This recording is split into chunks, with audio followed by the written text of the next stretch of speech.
Welcome to our discussion of the issue of pastoral authority. We have grouped about 10 topics into 4 general categories. The first one we want to talk a little bit about is images of authority and how that leads into God, images of God, and how parental images influence that, and then maybe look at God in the book of Daniel, or at least the figure of Jesus. So let's start out with those images of authority that kind of got transferred into God. I mean, white male, dominant sort of thing. That was where I came from. My little picture was, God sitting on a throne very high up on a mountain. Looks a lot more like Zeus with the thunderbolts ready to zap you.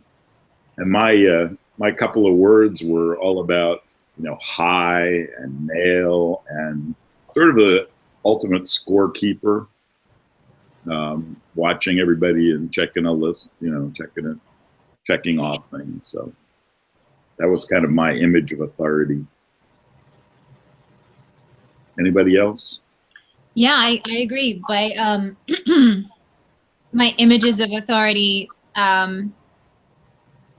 were mainly male, although I feel like I've assimilated a fair number of mother type figures. I feel like my inner critic takes on that voice, or a few stern female teachers I had during my time. So, but yeah, in terms of images of God, clearly I assimilated the very mainstream white male kind of images of God for sure. Yeah, I was thinking about my teachers, elementary teachers particularly. They were pretty much all women, but there was always a man in charge. The principal out in the office was never a woman; it was a man. Right. Yeah, I had the same kind of thing. Certainly, growing up as a child, thinking that God was this guy on a cloud waiting for you to do wrong. I also wrote down angry, thunder, but I also the image of Jesus dying always really stuck with me. Mm-hmm. And that's obviously a very male, Yeah, so both all very male. And shifting into authority figures in my life, my dad was my pastor growing up for 18 years. So I think I recognized this when I went to grad school the first time now, but I definitely, male teachers I revere in a way that I probably should work through in some sort of way. So I definitely hold male people in higher regard, I think, in general. And so just putting all that together. No, that's good. It's a good segue into that whole discussion of whether your parental images affect what you think about God. I don't know how I feel about that. Yeah. Yeah, because one of the questions from the lecture was, which Adam already told us about, words to describe our image of God that we had as a child, and I do think that I had that very common male image for God, but it eventually kind of segued into a more transcendent kind of almost like nature or experiential based kind of sense of God, and so I think I noticed for myself a shifting away from parental images of God in that way, at least external ones. I think it maintained an internal sense of parental regard, which I think definitely modeled for my good enough parents. But at some point, the external images kind of shifted for me. Yeah, I wonder if we leave that image of God behind when we start to see flaws in our own parents. recognize that. I know that there's a lot of the psychology stuff that's about when you're a little kid and they don't respond to you, but just as you go through adolescence, I think you come to recognize that our parents are real people, and they have, that brings with them flaws and all that sort of thing. And I wonder if that's when some of the shifts of our images, or of images of God. I can't speak for anybody but myself. Yeah, that makes sense. Yeah, I agree. Sorry. That's okay. Yeah, I agree. I followed a sort of a similar path as Shada. That God went from being an authority figure to nature and connection, and yeah. That's cool. So that's like seems like it's maybe a much more universal experience than maybe I assumed that it was. That's kind of cool. Actually. Yeah, no, I definitely followed the same pattern. I worked at a summer camp, Christian summer camp, but my idea of God then was much more about the connection between all things, and that idea carried through probably a couple of years ago. So hasn't completely left me. Yeah, and one of the sources talks about how you're constantly creating and recreating and redefining your image of God. And I think that I've come to see God as being far more a relational thing than a thing. I don't know how to really even put language around it, but I was trying on Wednesday night in one class to talk about how small my vision of God is. It's like I just have this little peephole, or little vision, and to make God just that small is so ridiculous. I know the Spirit is so much bigger than all of that, and so therefore when I start, when I look at something that's kind of an interfaith movement, or I look at somebody without God, I think that they're without God, but I don't know that they're without God. They're without my little, I describe it as a cocktail weenie size. So, I don't know. Yeah. Well, I feel like something in my own evolution of thinking about God, too, has been, well, Michael, you've heard me talk about this. Anyone who's had a class has heard me talk about this. But in the last few years, I've come to a realization about how, we were asked to use words to describe God. And for me, like, recognizing that all language is metaphorical, and metaphor has an aspect of it that describes what is and also what something isn't, right? Like that's part of what metaphor is. And so recognizing that all the language we use around God is metaphorical to this extent and can only describe a part of God, and so it's like really beginning to learn to wrap my head around, the true limitation of all of our attempts to image and describe God. Like that's sort of, that's been sort of my latest evolution in thinking about God, I think. So how about all these people who supposedly have no God, or are the nuns? They're spiritual, but not religious, or whatever. Do you think that they really don't have any image of God, or it's not the traditional church God, so therefore they reject the idea of God? I don't know. Yeah, I think it's all of those and more. Maybe some of them together.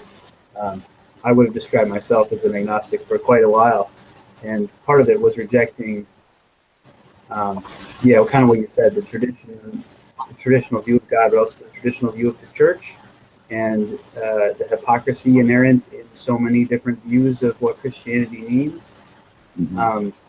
So I think some of it is rejecting that. But I read something recently said that people aren't millennials, that term, but younger people aren't going to church, but they are seeking out ideas about God and spirituality and things like podcasts and blogs and things, and they're still looking and still thinking about how we're connected.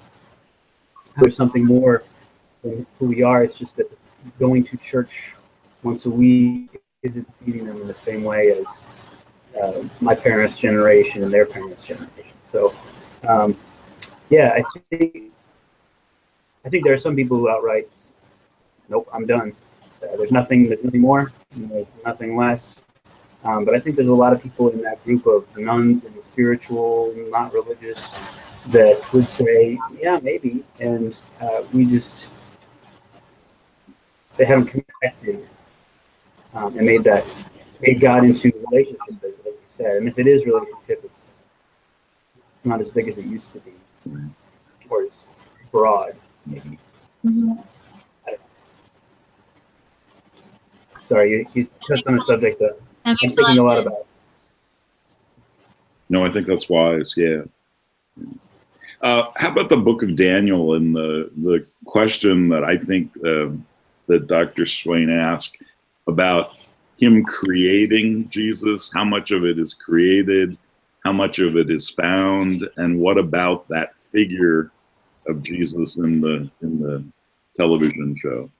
Yeah, I have I have to admit that I'm a fan of the Mindy Project, and that actor is on that show now. Oh, really?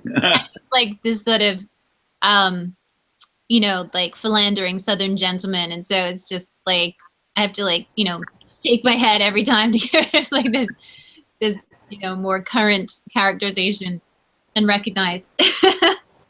But in all seriousness, I kind of appreciate where the show was trying to go with that depiction of Jesus, as in like trying to maybe really make him real in a way that perhaps like we have all of these idealized versions of Jesus because that's all we can access.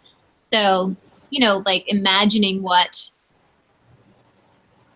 a real Jesus would have been, like even beyond the historical, but rather like the human Jesus, like what that would have looked like and sounded like. It was playful. So yeah, reminds me of that old movie, the George Burns movie, where the old guy, or like what would happen if this were like Whoopi Goldberg as Jesus or something. I don't know if it was like a totally non-standard whatever, or a violation of our traditional. Right, because they were pushing the envelope a little bit, but not too much, right? Like still very. So in those terms, in terms of what Daniel was creating, right? Like maybe Daniel was seeing what he had been brought up to see, which was the white Jesus, exactly as Sunday school. Maybe that's Daniel's projection part of it. Mm-hmm. Truly, I don't think. I mean, that's my least favorite part of the show is when he interacts with, and I like the playful. I like that. When I look at the next episode, I'll try to keep the playful idea in mind. But I just think it's kind of like, really. Yeah, I don't mind it too much. I think because they're portraying Jesus as very reflective. He's always asking a question, and he's always sort of like, "So you're not going to take another pill?" Somebody was yeah, this episode it was really like that. It was all about drugs, and he keeps making the point. And I want him to appear to the wife, to name Julia, Judith, or whatever, and say, "Put down that martini." Right. Yeah. Maybe her Jesus will be Whoopi Goldberg. Yeah, there you go. That's good. I like it. I Oh. want to write for this show. I'm sorry it's all gone away and will never be done again. But, I mean, there's I think it could be fun to play with, and the relationships certainly they start a whole lot of interesting questions. Mm-hmm. Shall we? Oh, that just in terms of in terms of what is created or revealed to Daniel from this Jesus. I think it's interesting to note like the times that Daniel seems taken by surprise by him. Like, I don't know, like it's not very many times. Like he seems to expect that this Jesus will be reflective and compassionate, but he doesn't seem to expect that he will be, Adam, as you were saying, like that he'll push him necessarily, or that he'll needle him, or or that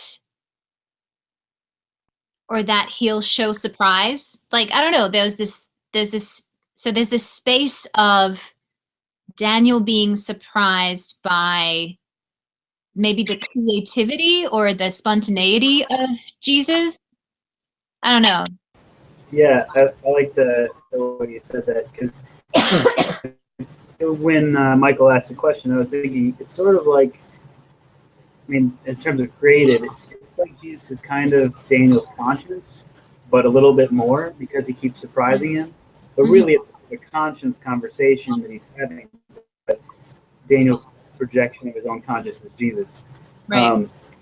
So, I mean, in that way, he's creating the image of, as you said, the Jesus he grew up with, and it's a good way for him to reflect on what he's really doing. I think we all have that voice, right? Are you really going to watch another Netflix show? Or you really need another beer? I mean, but it's a little bit more, because I think there's, he'll say things like, I don't really believe that, or that's not how it works, which can be a projection of your conscience, but it also might be maybe that's how it works. So yeah, but I like your sense of surprise. That's a good observation. And the debate back and forth, that is kind of cool. Well, shall we switch gears and go to the gender attributes and the differences in pastoral care and intersectionality and Book of Daniel? We'll end up with the Book of Daniel and sex, I guess, in this section. So, okay. How about the attributes? I have a pretty standard list of, females as nurturing, caring, involved in relationships, the caregiver, often, as opposed to male images. Just making this quick list, it sounds pretty gloomy, but like individualistic rather, not emotional, go it alone, Marlboro Man, I mean, it's that riding off into the sunset, I've got it all taken care of myself. Mm-hmm. Yeah, I mean, it's definitely a pretty typical list, and and that's like, I've thought a lot about the making of such lists, in my time, because, in my denomination, like, or at least in the conservative branches of it, a lot is made of the differences between men and women. It's sort of like a strain of the complementarity kind of gender viewpoint. It's not as extreme, but it really values the differences between men and women. But there tends to be then the danger of essentialism and so suddenly what if someone has one of these attributes that's outside of the list or outside of the box? Like, where's how do you integrate, like,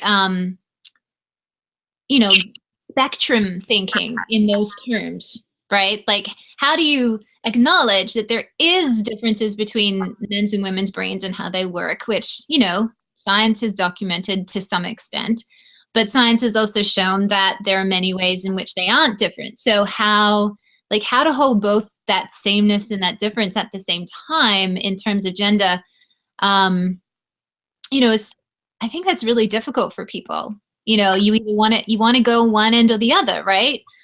Different or not different, and how to in the midst of that, how to allow people to be themselves. Well, and where's the best place to start? Is the best place to start with the similarities, or is the best place to start by recognizing differences? I mean, come at the question sort of from both ends. Yeah. Yeah. Yeah, I like your observation there.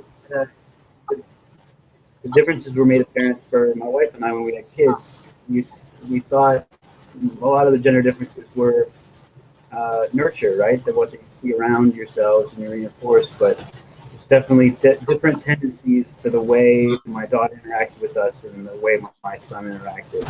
And it was reflected in my list a little bit.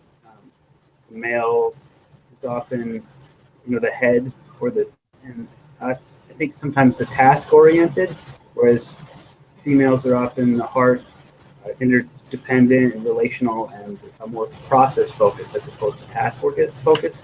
And of course, that's not always true, but I see the tendency in my wife and I see it in my kids, which was a bit of a surprise for me. Someone growing up in an age where we're told in school everything we can do the same sorts of things, and that's true, but we have different tendencies, as you say, Shada, that that are inherent in some ways. So the rubber hits the road in the question of pastoral care, and just the differences that we might come up with in terms of men working with men working with women, vice versa, all the above, all the combinations possible. Do you have any general thoughts on that? Yeah, like, I mean, the one that really hit me, obviously, was the one that if you can't live through a woman's rape and incest crisis, you have no business talking to a woman. I mean, it's maybe I'm over exaggerating, but only a little. mm-hmm. Yeah. Well, yeah, I think that's a good reminder, right? That as pastors, we're just not the right person for everyone, and Mm-hmm. you're going to come to us with one of these problems, and we're going to say, "I'm here for you, but you got to find somebody else to talk to." That's been a good reminder for me since we started in the first class Michael and I had in August. Mm-hmm. So. Yeah, that is a good observation for sure. And and as we're talking right now, like I'm sort of like imagining like being in the position to provide pastoral care for men, and like, well, I've sort of noticed this with my kids too, right? There are ways in which I can just very naturally relate to my daughter because she's female, in ways that I can't do for my son necessarily. So there's that side of it. And yet personality-wise, my son is more like me, than my daughter is. And so there's ways I more naturally relate to him. And so I wonder, like, with that observation, that there will be natural commonalities and natural distances. Like, I don't know, I guess this just seems really important to me to make sure I just reserve judgment around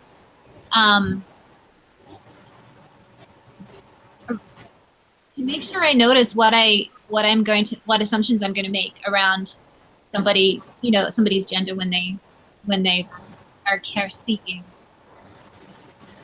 I think that's wise. I would like to also live in that space of trying to recognize my own assumptions that are out there and trying to live with that. And again, it's a question of whether you start with the differences or whether you start with the similarities. I'd like to say I approach everybody the same way, but I don't know if that's true. So I've got to kind of look through that. And maybe that's okay, right? Mm-hmm. Address everyone the same way based on what you know about them. So. Right. Well, that actually probably segues really great into the next question about our intersectionality, right? Yes, right. Yeah. So if my list is I'm female, Caucasian, upper middle class, straight, cis, Australian, both dual citizen, Australia and US. That's my particularity. What about you guys? That's your knapsack, right? That's what I carry with me. Adam, you want to go next? Sure. I am white, male, straight, cisgendered, American dad. Yeah, I'm the patriarchy. So. Yeah. Thank God there's one of us anyway. But you seem like the benign patriarchy. It's a large compliment. Yeah. Well, my knapsack includes all of those things, Adam, except father, and I'll replace father with gay male. So with that all in the mix, and a lot of the same similarities. Well, I mean, we three share a lot of similarities in terms of class and in terms of Yes. where we are in the world. I continually am reminded of how privileged we are when we don't even realize we're so privileged. Mm-hmm. Yeah. Mm-hmm. And I guess the question is, what does that have to do with the broader view of ministry? And part of it goes back to what you said originally, of that we at least have to be aware of where we are. And I don't know that it necessarily, I guess that's where I am with it. I don't know that it necessarily rules out my ability to interact with other people, because all of a sudden, the more sectionalities you end up with, and you cut down the field that I can only deal with these particular people. And I don't think that that's quite what I believe. But I think recognizing it and recognizing my assumptions about other people who do not share my particular knapsack. Yeah, I'd echo that and say that I'm continually trying to remind myself of the experiences that I've never had. Someone shares something with me, not to jump to the next step, but to continue to listen. So I'm trying to practice that better listening. People always told me I was a good listener, but I think it's just because I'm quiet at first. It doesn't necessarily mean I'm a great listener, really. And to be a good listener of someone whose intersectionality looks nothing like mine, you've got to learn to shut up, right? So shut down some of the voices in your head that are telling you how to respond, because it won't always be helpful. Yeah, and something that I've learned, I mean, not that I'm just beginning to be able to explore this, in becoming aware of my white privilege, for example, it sort of relates to what you were saying, Adam, like just sort of knowing how much I don't know, right? Like being open to not knowing, because like whatever our experience is, without interrogation, we tend to just think it's a blanket experience, and there's nothing beyond it, which is just sort of an unconscious default setting for people. But the practice, like the practice of remembering how much I don't know about the experience of others.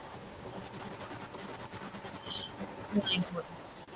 And so how does that affect ministry? I guess if we start with this stance that we don't understand, what are the implications? For example, white privilege. And yes, I'm starting to get it. It's been about a 5-year process that I can trace back, my thinking about it. And now I'm standing in the pulpit preaching about it. So I've definitely made some progress over the course of 5 years. But then where do we take that in terms of ministry with individuals? So a person of color is in front of me and is seeking care. I'd almost, I don't mean to not answer your question, but I think it's even more important and more challenging when you have someone who looks like you, who doesn't understand their privilege. Yeah. That's where I get really frustrated and really there's forces at work here that are big systems that a person of color is going to be way more aware of than I am, because I'm able to forget it. That's the privilege. Right. And people who come at you with, well, they don't do this, they don't do that. That's when I get really stuck. A person of color who comes to seek help from me, I mean, I don't teach them about privilege. I just have to check my own, right? Yeah. Continue to know that. Again, I guess, like I said, just listen as much as I can and reflect. I'm not going to teach them. Teach that person something, I guess. I don't know. Maybe I can. But I guess. Oh, yeah. Sorry. Did I interrupt you? I'm sorry. Okay. Well, I was just listening to a really great podcast. We did a fair bit of driving this week. And Anna Marie Cox has got a new podcast called With Friends Like These. And so she intentionally has people on that she disagrees with or knows she's going to have an awkward conversation with. and one of them was with her Black friend, and My African American, right? yeah. You know, and they talked about a lot of these things, you know, and one thing that became clear to me in listening to that conversation is that part of checking my privilege is being willing to be corrected without letting the awkwardness of that like overtake my experience, right? Because that again is just me like making my experience, making myself the victim, making my experience the most important thing, right? If I let awkwardness and embarrassment be the center point of what's happening, you know, as opposed to like just being okay with being corrected, you know, because there are times that I'll like be able to consciously check or even consciously say or consciously ask, you know, did that sound strange to you or whatever, you know, like, was that okay? And there'll be other times where I won't even know to ask. But if there's when there are good relationships, then you can be open to being corrected without letting the awkwardness take over. That's really hard for me. I'm a very awkward kind of anxious person. So I think that's going to be a difficult practice that I need to try to step into though. Yeah. Well, Speaking of podcasts, the liturgist. I don't know if you ever heard of that one, but no. Have you ever heard of Gongor, the band, Christian band? The lead singer of that and this other guy, and they sort of explore spiritual topics. But they have an episode called Black or White, which is really great. I recommend it. Cool. Look into it. Well, let's finish off the gender discussion with the Book of Daniel and the observation that Peter, is it? Who's the Asian son? Sorry. Adam, sorry. Adam. That Adam is somehow using sex for self-validation or self-affirmation. And I guess the implication is because he is sort of the different child in the family. I didn't even think about that before Dr. Swain mentioned it. Right. I just thought he was like into sex, you know. So there are those people. Right, or like his own self-definition outside of the family somehow, or yeah. Which then makes it so ironic that it's in that situation in which he comes face to face with racism. Right. You know, which, yeah. They didn't really go too much into that though. Like it was just like, here's this racist character. Like it wasn't a lot of commentary on yeah, that. I think that's very key to the whole series, is that they've started a lot of conversations and I don't know that they've finished them. Like I don't get the feeling that Adam is, I don't know how to say it, an empty character or any of those things that he's craving these relationships kind of sex addiction wise. I don't get that. I don't know. Maybe I'm. Yeah, I don't think it's that far. I think it's just that, he feels like an outcast in his old family and he's finally found someone to be attached to, so he continues to seek it as much as that he can, right?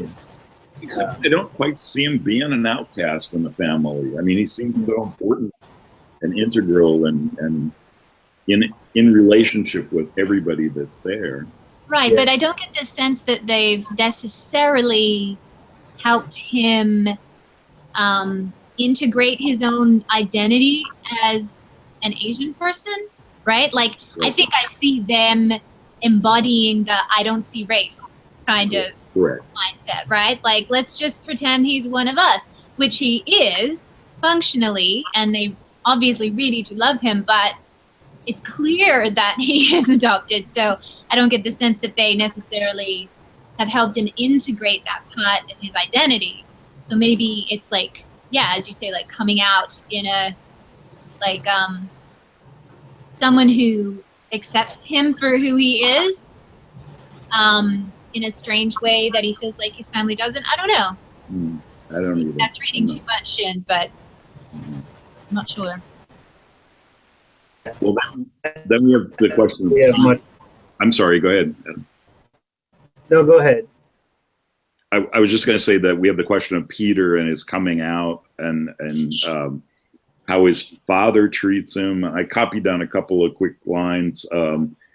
Something about don't go through that date with the woman, with Adele or whatever, just for your grandfather, and something about no heat on Pete. We don't want to see so much, we don't want heat on Pete. It was an interesting kind of exchange. I wonder if Peter would be a different character 10 years later than he was when he was written in 2006. Yeah, I was wondering about that too. They seem to really be focusing on homosexuality in the show, which is fine. It just seems to come up often.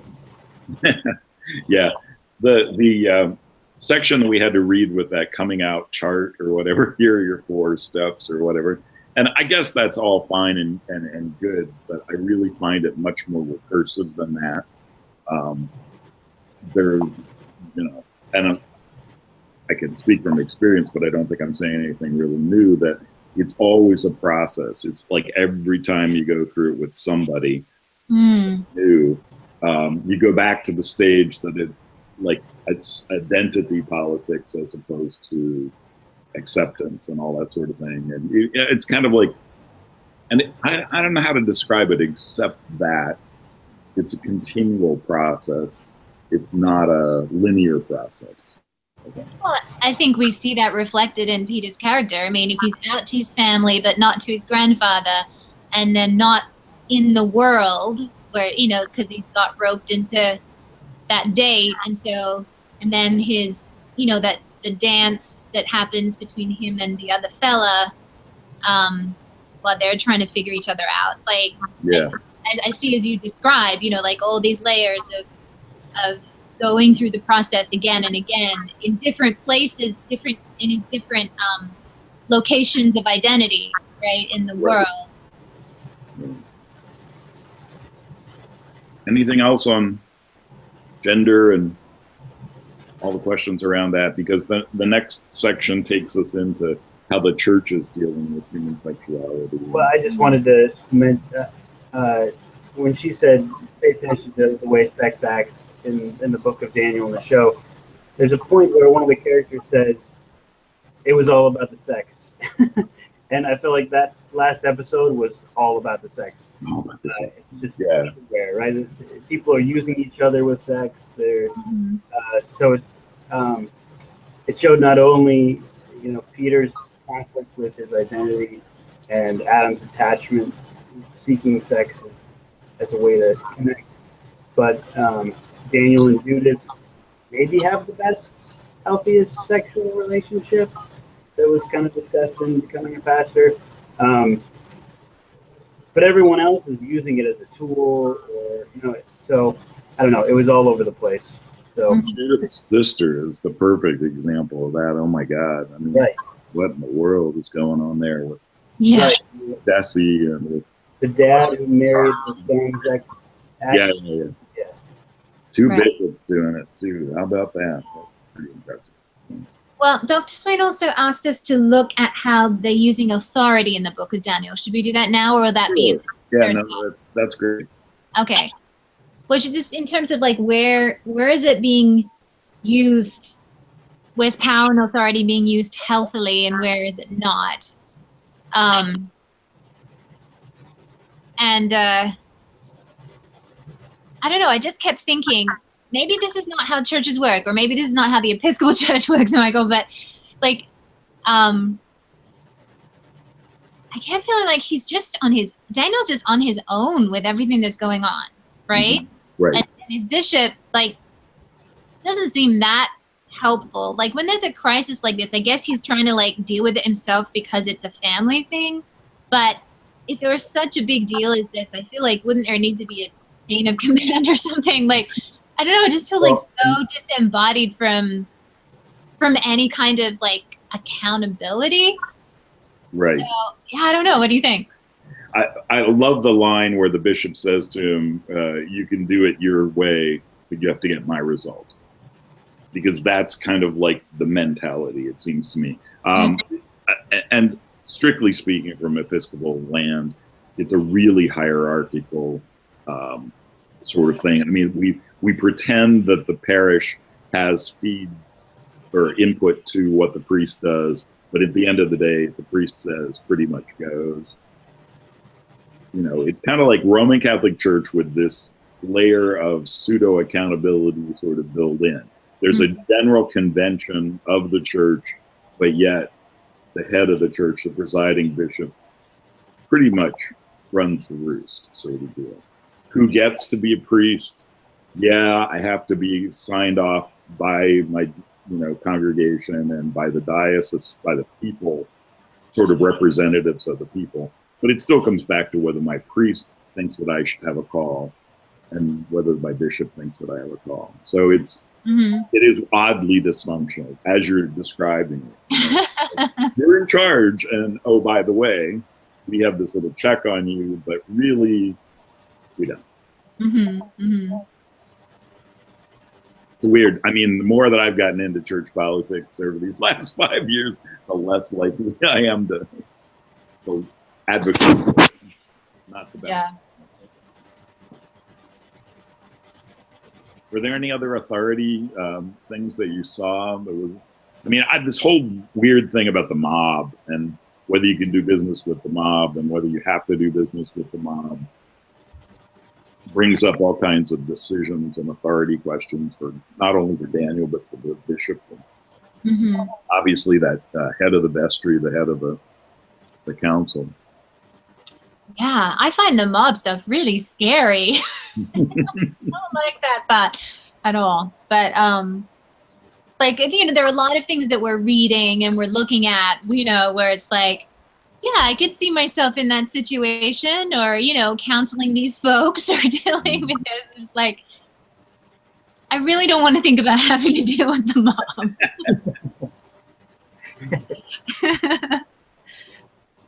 Have we got a deal for you? Yeah. The other thing to say with authority to me is that there's so much with parents, right? Judith's mom just manipulates her and twists her every time she gets a chance. And Daniel's father does sort of the same thing in a really angry way. But they both clearly see them as authority figures, and I think that's affected how they live their lives. So there's a lot with that. I think it's really interesting how you see the impact of those parent figures, like you're saying, Adam. She goes to see the mom, and then later in that episode in bed, she says to her husband, "I'm such an idiot." Well, where's that voice coming from? It's coming from mom. So. But I think I see Daniel and Judith at least trying to consciously not perpetuate those actions upon their children. Yeah. They're self-medicating in all kinds of ways to deal with their stresses, but they're trying not to be the same as their parents to their own children. They're trying to disrupt the cycle, which is admirable. It's true. Oh, shall we go to animal metaphors? Okay. So we're asked to try to play around with the idea of how the church is dealing with human sexuality, and I'll just do mine really quickly. The metaphor that I came up with was from Zootopia, the movie. The rabbit and the fox are coming to the DMV to have a plate traced or whatever, and they run into speak very slowly, regardless of the context of the conversation, who punches the buttons in one at a time. And I feel like that's the metaphor I'd like to suggest for how the church is dealing with the whole question of human sexuality. I came out of a background of the United Methodist Church, and I had no idea how screwed up the United Methodist Church was when I was involved in it. But as I have come out of that into Episcopal land and watched the way that they've dealt with sexuality versus the way that the Episcopal Church has, it entirely differently, you know, but this molasses kind of movement that, you know, okay, I guess we'll, you know, ordain a gay bishop in the Episcopal Church, and then all the, you know, hurly-burly that happens as a result. So it's like pushing, I don't know, pushing the glacier uphill or something. I don't know. Yeah. That's my playful metaphor. Okay. What I came up with was, well, sort of describing a little less in terms of like attitudes and how they translate into policy, but rather like more just attitudes around human sexuality and sex generally. And I came up with fireflies. Oh. As, now, most of my experiences with the conservative arm of my church, and I'm moving into the liberal arm, and I'm still new enough in it that I don't feel confident in characterizing it. But in general, the sense of like, you know, a positive attitude towards sexuality in general, right? And it's a beautiful thing, and fireflies are beautiful, but they're very ethereal, and they're not, and they're like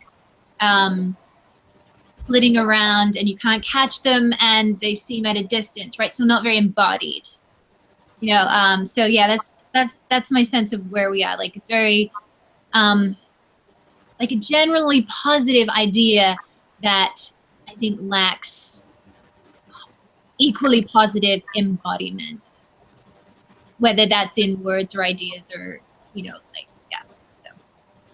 Just the fact that a firefly is only out at a certain time. Yeah, I didn't. Conditions fit in, maybe. I don't know. Like Fridays only, though. Just yeah.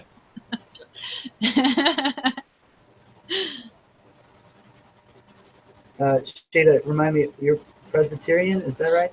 Swedenborgian, actually. Oh, okay. I just learned about that this year a little bit. Great. Oh, really? Huh. Yeah, I was in a few books. I'm Lutheran, and so I like both your metaphors. They work for the Lutheran Church as well. In terms of the sexuality discussion and the announcement that came out in 2009, when it moved from being a sloth to a lot of sudden movement. And in terms of just human sexuality, there's a lot of talk about it being a beautiful thing, but we don't talk about it. It's more of a ghost. And so I did think of the question more in terms of the human sexuality decision and discussion in the Lutheran Church, and I thought about a porcupine. Oh, that's good. I like that.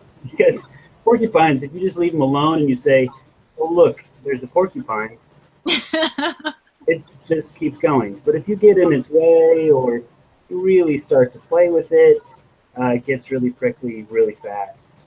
And that's the way it is in our congregations as a whole and in individual. I think with the 2009 decision, it left it up to each individual congregation to make their own decision. The church-wide stance is that sexuality is bigger than just heterosexual relationships. But each congregation can make their own call on calling clergy.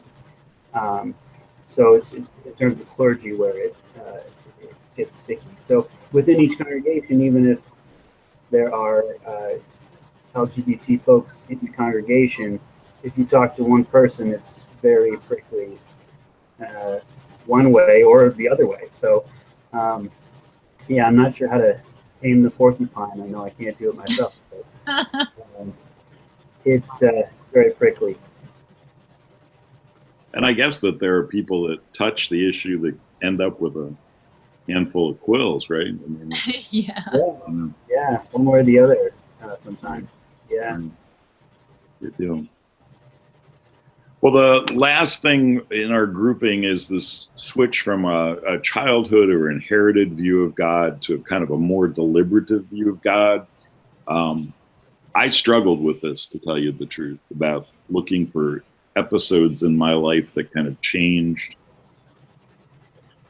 the way and made me more thoughtful about who God was. So I'm anxious to hear what you guys have to say, and I'll try to chime in.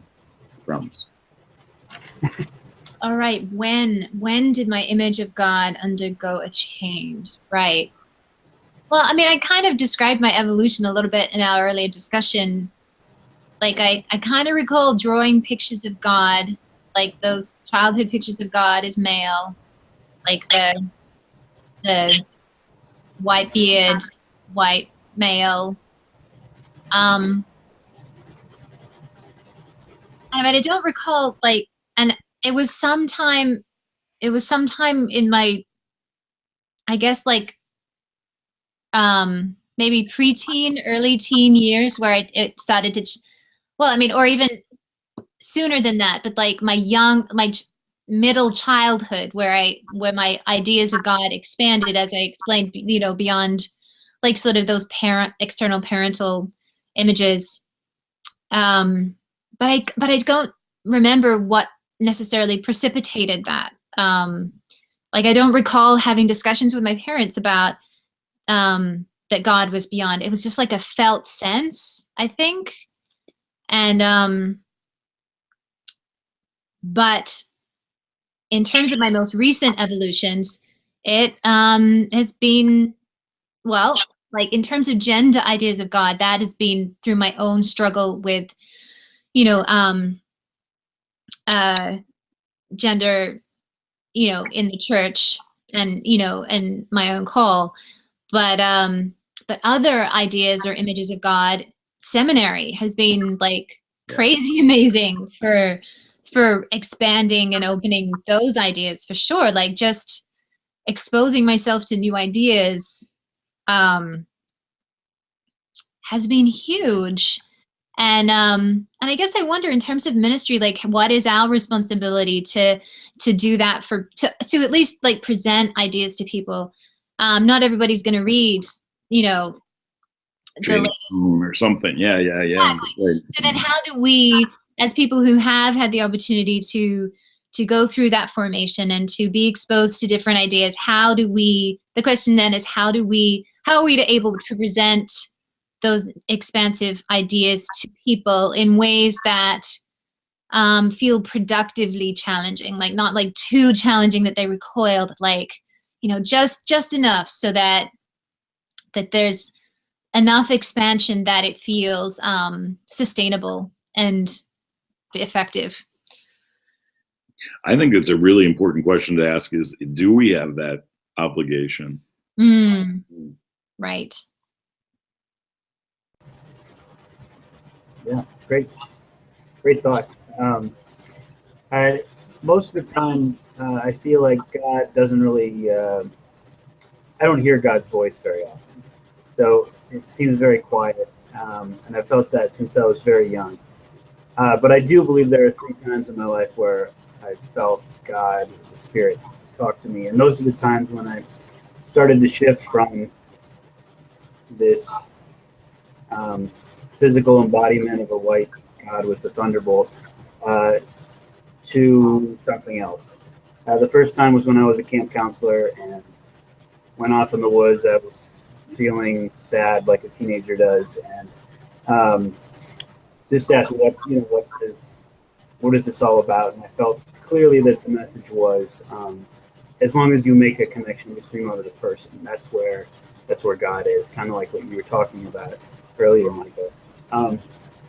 I felt that very strongly, and it might have just been that our camp was focusing on that starfish story. I don't know if you know that one. Oh yeah. Yeah, as long as you made a difference to this one, it may have just been that, but it might have been God. I don't know. The second time was I think God told me to marry my wife, but that didn't really change my view of God. And the third time was really in my recent call, and that had to do with I was pushing against the call for a long time. When your dad's a pastor, you think about it from a young age, right?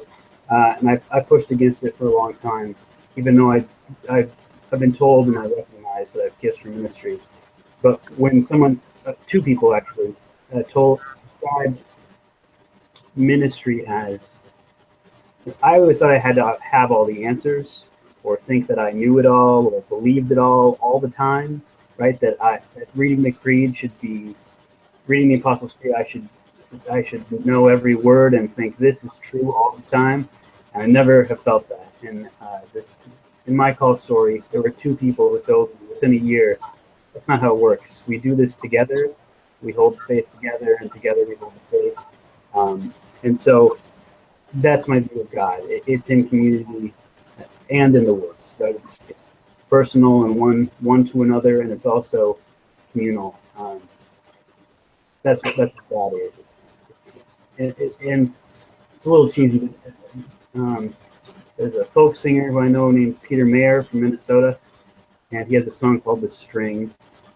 He's a Unitarian Universalist, but he describes God as being an invisible string between people's hearts and through all things. That when you feel God's presence, it's someone playing the string. Right? You feel that connection between each other. So anyway, there's my theology in a nutshell. Yeah, that was lovely. That's good stuff. Yeah.